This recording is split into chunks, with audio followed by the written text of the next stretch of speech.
The Supreme Court is clearing the way for the White House to resume mass firings at the Department of Education. CNN's chief legal affairs correspondent Paula Reed joins us now with more. Paula, walk us through what the court found. So, Boris, this is yet another big win for President Trump at the Supreme Court.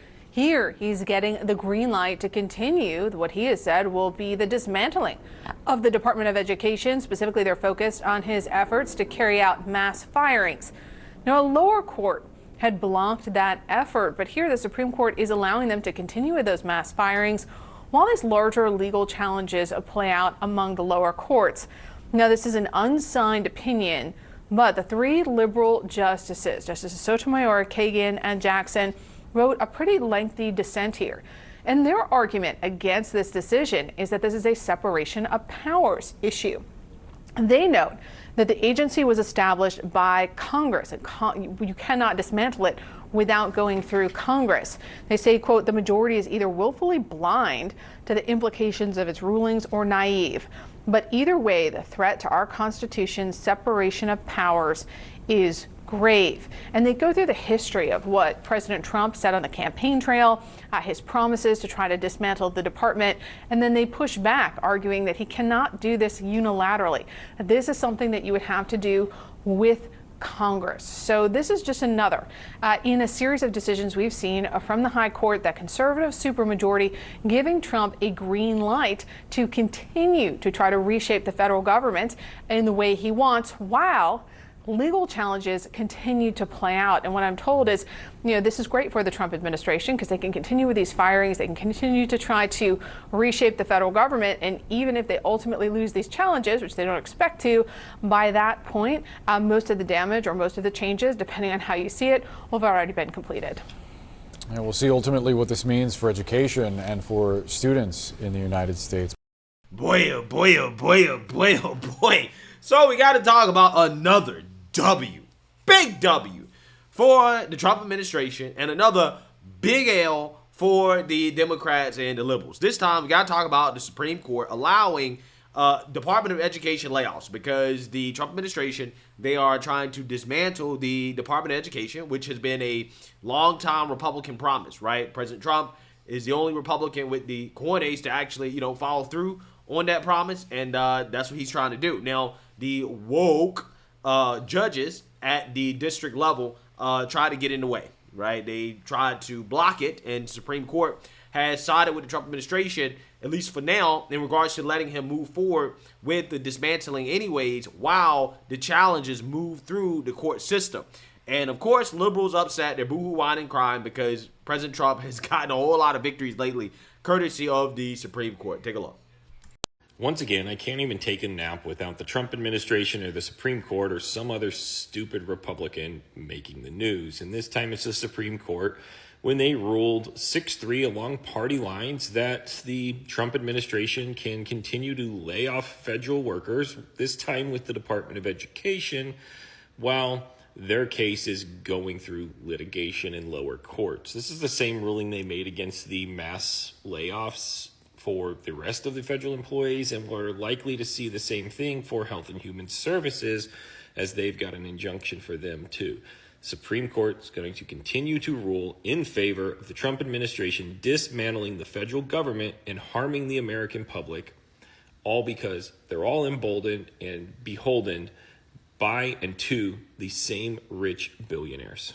This administration does not care about the children of this country. The Supreme Court ruling today is going to affect children with disabilities and our most vulnerable student populations the most.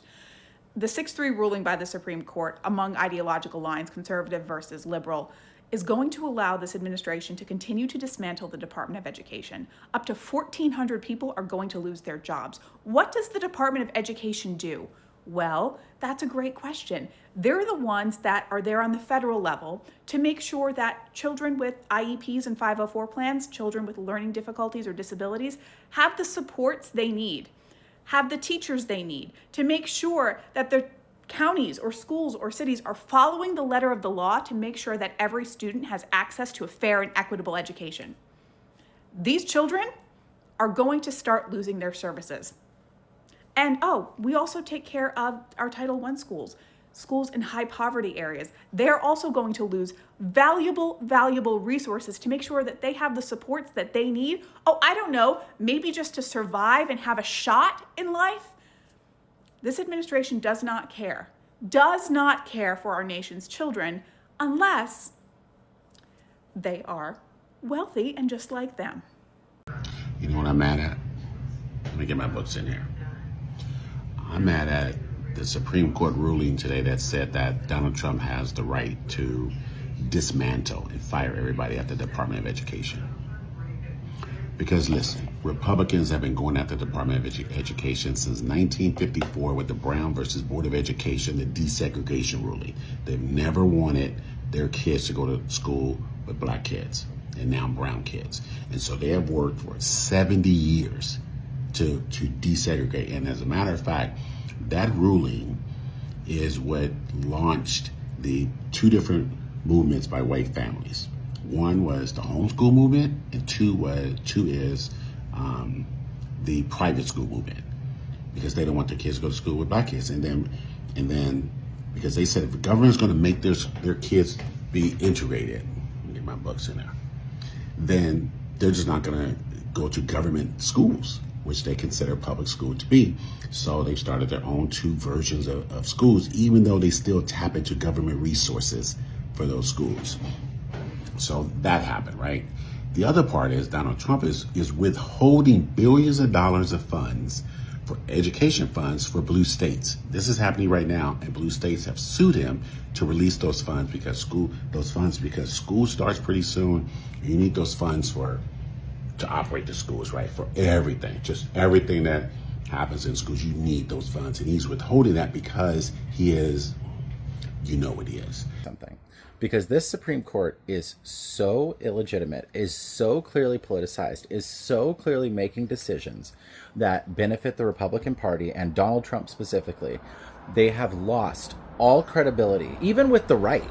There's no reason why the Supreme Court should be allowed at this point now to overrule anything that the political branches do. And that's a radical statement, and just based on our history, right? But it's a statement that we need to start hearing from our politicians. The Supreme Court won't allow it. The Supreme Court overruled it. The Supreme Court will stop it. Not acceptable answers anymore. The Supreme Court needs to be ignored. And I understand that that's a scary thing to say while Donald Trump is president, because I'm sure he's going to be the first one to do it. We just need to get in line behind him on that one. And when he does ignore the Supreme Court, we can call it out. We can be like, well, you know, Donald Trump's ignoring the Supreme Court.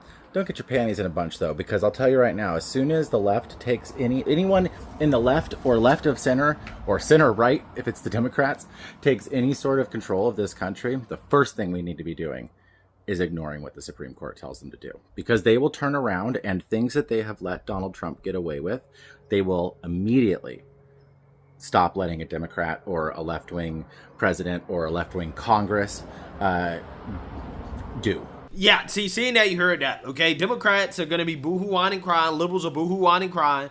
They're going to say that this is racist, this hurts black people, it hurts, disabled people, that, this is going to be terrible, even though, I personally feel like the Department of Education is unnecessary, and a lot of the functions will be spread out to other departments, right? That's essentially what's going to happen, okay? So, yeah, you're going to have to keep paying your student loans, okay, you liberals. Just because the Department of Education is being dismantled doesn't mean you're not going to have to pay your student loans. Those functions will still be there. They're just going to be handled by a different department, right? A different agency. But as you guys also heard, you have some people just coming out and saying, listen, at this point, Democrats, when they take back power, they should just ignore the courts, right? The people who were boo-hooing and crying about Trump, quote unquote, ignoring the courts, even though Trump is not ignoring the courts, they're now just flat out advocating for Democrats to ignore the court, because they know that the Supreme Court is not going to let Democrats get away with whatever they want to do. So, again, they're just saying out loud, well, if Democrats take back power, we should just ignore the courts because we don't like the courts and their rulings. Again, this is how they play the game, right? They want to complain about stuff that they have no issues doing themselves, right? Democrats have no issues ignoring the court. In fact, everybody remembers AOC and, other left-wing lunatics telling Biden to ignore the court. So yeah, this is part of the reason why we can't let Democrats get back in power, is because if they do get back in power, yeah, they're going to basically do whatever they feel like they have to do in order to reverse what the Trump administration did.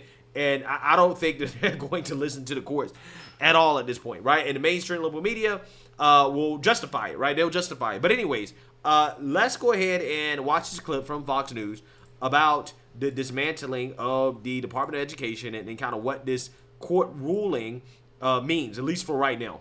Breaking right now, the Supreme Court paving the way for the Trump administration to continue their effort to dismantle the Department of Education. The court lifting a judge's order to reinstate 1,400 federal workers who were laid off during the administration's effort to slash the federal workforce. Joining me now by phone, Education Secretary Linda McMahon. Secretary McMahon, thank you. Welcome. Good to have you on the phone to respond to this. What is your reaction, and what does this actually mean for this process? Well, thank you very much, Martha, for having me on. This is it's a real victory, I think, for the future of American education.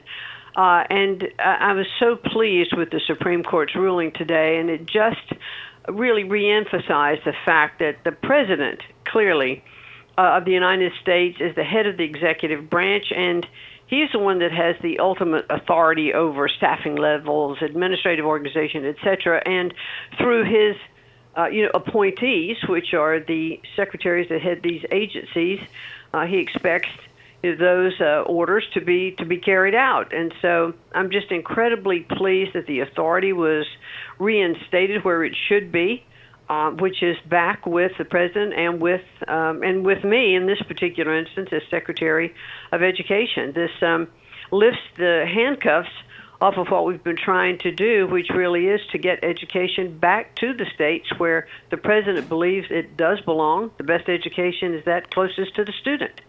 So the Department of Education, just to remind people, was founded in 1979 under Jimmy Carter. This is a relatively new agency in Washington. And, there's just always been a lot of question about how effective it has been in terms of educating our students, because during that period, since 1979, 1980, we have not seen an acceleration of increasingly strong performance of American students, correct?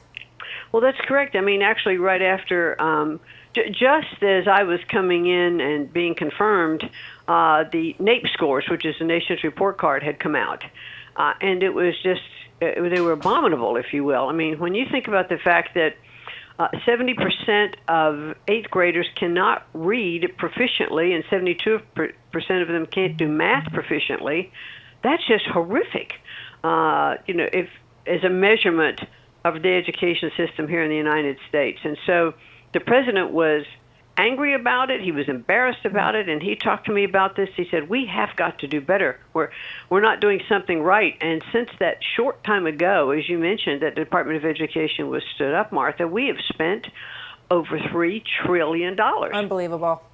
And not getting the scores up that we need. So this is good for today. Yeah, $3 trillion spent on the Department of Education, and we have gone steadily lower in terms of our how we stack up against other industrialized nations. So we're clearly doing something wrong. We'll see where this goes. I know he said he wanted you to put yourself out of a job eventually, Secretary McMahon. So we'll see how that goes. Thank you for joining us on the phone today for this breaking news. Good to see you as always. Thank you very much. Or at least to hear you. Hey, Sean Hannity here. Yeah, so you seen that, you heard that. Yeah, I mean, I think that the state should compete, okay? I think that a more of a free market approach is something that we honestly should embrace, right? I think that we should embrace more school choice. The federal government should be incentivizing more school choice. And I really believe that this is a step in the right direction. I'm not entirely sure why liberals continue to defend a failing system, right? When our education system has failed as much as our system has failed, why not try something different, right? Why not say, you know what? Let's just give the funding back to the states. Let's let the states compete for the best students, right? For the best education system. Let's take a different approach to it. But no, the only thing they want to do is to prop up a failing system. They want to continue to spend more. They say, oh, well, it's underfunded. We need more funding, right? We need more funding to support a failing system, right? And we spent trillions and trillions and trillions of dollars on this stuff. But Democrats will tell you, no, we just need more funding, right? That's what they do. And that can't be the answer. Again, Republicans have been trying to do this for a long time, and the Trump administration is actually getting it done. So, you know, I mean, hey, liberals will be upset. They'll be mad. But I think that it's better for education. It's better in the long run. And changes need to be made. And the Trump administration, they're making those changes. So let me know what you guys think. Make sure you like, comment, and subscribe. Most importantly, share a Black conservative perspective. Peace.